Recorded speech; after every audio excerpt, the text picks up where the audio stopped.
चलो कैसे हैं आप लोग। तो बच्चे प्राथमिक चिकित्सा और स्वास्थ्य यानी कि फर्स्ट एड एंड हेल्थ की जो हमारी एमसीक्यू की सीरीज चल रही है उसमें हमारा 5वां वीडियो है जिसमें कि हम फिर से 25 क्वेश्चन के ऊपर बात करेंगे। इसमें बच्चे हम सेकेंड यूनिट के जो है कि 10वें और 11वें चैप्टर यानी कि नर्वस सिस्टम और जो है डाइजेस्टिंग सिस्टम उसमें से क्वेश्चन को लेकर के आए हैं और देखते हैं कि 25 क्वेश्चन क्या क्या पूछे जा सकते हैं। हालांकि ये चैप्टर मैंने क्लास में कराया नहीं है, समय मिलते ही इसे करा दूंगा। अभी फिलहाल देख लेते हैं कि क्वेश्चन कौन कौन से हैं। तो पहला क्वेश्चन है बच्चे, मिर्गी का सामान्य सबसे इलाज क्या है। तो मिर्गी का सबसे सामान्य इलाज मेडिटेशन है। तो विकल्प सी सही हो जाएगा क्वेश्चन नंबर 1 का। दूसरे क्वेश्चन पे चलते हैं बच्चे। यहाँ पूछा है पाचन प्रक्रिया प्रारंभ होती है पेट से, ग्रास नली से, मुंह से, लीवर से। तो जब आप भोजन काट चबाते हैं मुंह में ही तभी लार मिल जाता है और वहीं से दांतों से कहीं ना कहीं भोजन टूटता है और पाचन शुरू हो जाता है। यानी कि बच्चे आपका विकल्प हो जाएगा मुंह, सी सही है। तीसरे क्वेश्चन पे चलते हैं बच्चे। यहाँ पूछा है हृदय दर प्रभावित होती है कार्डियक सेंटर में।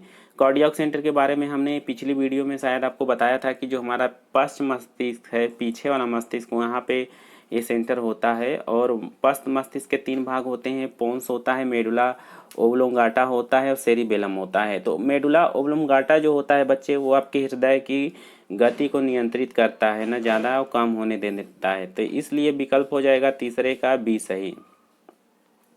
चलिए चौथे क्वेश्चन पे चलते हैं बच्चे। यहाँ पूछा है मिर्गी के मरीज के लिए शराब खतरनाक होती है क्योंकि जो दवा मिर्गी के दौरे के लिए दी जाती है उससे रिएक्शन कर जाती है या फिर यह शराब खुद दौरे का कारण बन सकती है। तो ये दोनों सही हो जाएगा बच्चे, विकल्प हो जाएगा आपका डी सही।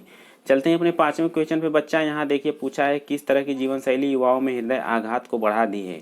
अभी एक रिपोर्ट निकल कर आई है कि 2025 तक जो है नए 15 लाख के जो हार्ट अटैक के मामले हैं वो युवाओं में देखने को मिलेंगे। तो इसके क्या कारण होते हैं बच्चे। तो पहला तो यह धूम्रपान बहुत ज़्यादा कर रहे हैं, नशा कर रहे हैं, योगा एक्सरसाइज कर नहीं रहे हैं और जो है कि खान पान और ढंग का नहीं कर रहे हैं, नींद जो है ठीक से नहीं ले रहे हैं। तो ये सब सारे रीजन है आजकल के युवाओं में हार्ट अटैक आने के, और आएंगे भी। जिस तरह का इनका शहूर हो गया है ये आएंगे ही। तो आप लोग अपने जीवन शैली को थोड़ा ढंग से लेके चलिए। 6वें क्वेश्चन पे चलते हैं बच्चे। यहाँ पूछा है पाचन नली में भोजन कैसे गति करता है। तो विकल्प दिया है गुरुत्वाकर्षण द्वारा, तरंग की तरह मांसपेशी सिकुड़न से, रसायन सोखने के कारण, सीलिया द्वारा। तो ये बच्चे तरंग की तरह मांसपेशी सिकुड़न से होता की तरह गति करता है। आप देखेंगे कि जैसे आप कोई रबड़ की पाइप लीजिए, उसमें थोड़ा सा कोई पत्थर का टुकड़ा डाल दीजिए यानी कि कोई बटखरा डाल दीजिए तो लोहे का, तो देखेंगे कि जैसे जैसे वो आगे बढ़ता जाएगा आगे की नली फूलती जाती है, पीछे से सिकुड़ती जाती है। उसी तरह से जब हम भोजन लेते हैं, भोजन हमारे पेट की ओर जाता है तो कहीं ना कहीं आगे फूलती जाती है नली, पीछे से सिकुड़ती जाती है, तरंग जैसी दिखती है। तो 6वें को हो जाएगा बी सही, तरंग जैसी। ठीक है बच्चे, चलिए चलते हैं 7वें क्वेश्चन पे बच्चा। इसमें पूछा है कि इनमें से कौन आंत संबंधी स्वास्थ्य बनाए रखता है। 7वां क्वेश्चन ध्यान से देखिए।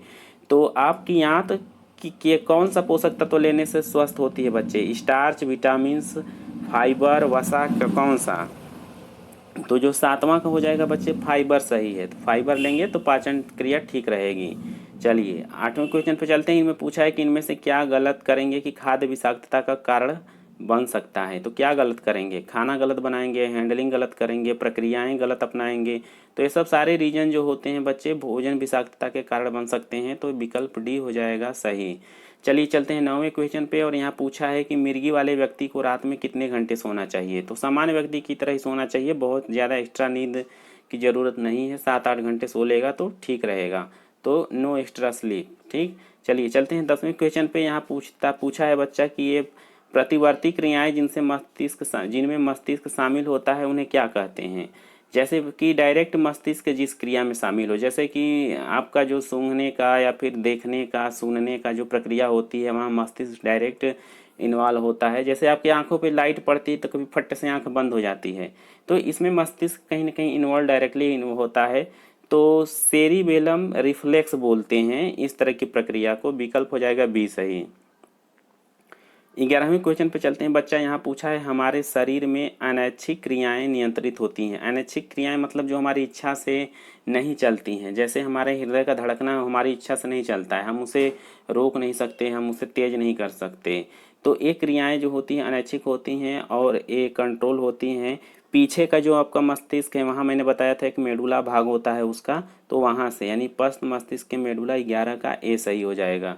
चलिए चलते हैं बच्चे, पूछा है बाइल बनता है। 12वां क्वेश्चन देखिए, बाइल बनता है। बाइल क्या होता है मैं आपको बता दूं कि बाइल एक जूस होता है जो लीवर से बनता है। अब आपको एक थोड़ा सा ड्रा करके दिखाता हूँ, देखिए यहाँ साइड में कि जब आप मुंह से भोजन लेते हैं और इस नली से होते हुए आपके ना पेट में जाता है, और पेट में जाने के बाद फिर पेट से बेटा ये छोटी आंत में जाता है, यहाँ छोटी आंत होती है आपकी, तो बीच में वहीं पे लीवर आ जाता है, पेट और जो है छोटी आंत के बीच में।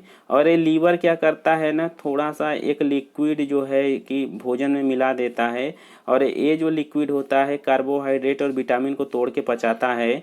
तो ये जो लिक्विड लीवर मिला रहा है भोजन में, इसी को हम बाइल जूस बोलते हैं।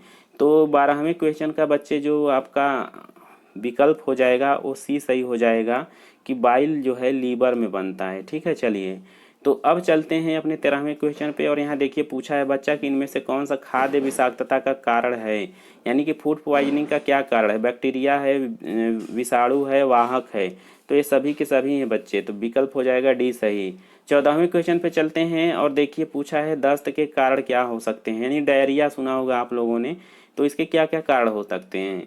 तो विकल्प देख लीजिएगा, जो खाद्य एलर्जी है विकल्प इसमें से सही हो जाएगा बच्चे। खाद्य में अगर एलर्जी होती है तो डायरिया के कारण हो सकते हैं। 15वें क्वेश्चन पे चलते हैं बच्चा, और यहाँ पे देखिए पूछा है कि इनमें से कौन सा दस्त के सामान्य कारण है। डायरिया के फिर से पूछा है कि और क्या कारण हो सकते हैं, तो दूषित भोजन या जल जो है डायरिया के कारण हो सकते हैं, तो इसमें ए सही हो जाएगा। अब चलते हैं 16वें क्वेश्चन पे, और पूछा है मिर्गी के दौरे के क्या कारण हैं। तो मस्तिष्क का संक्रमण, मस्तिष्क का सदमा, मस्तिष्क में असमानता का उत्पन्न होना, या ये सभी।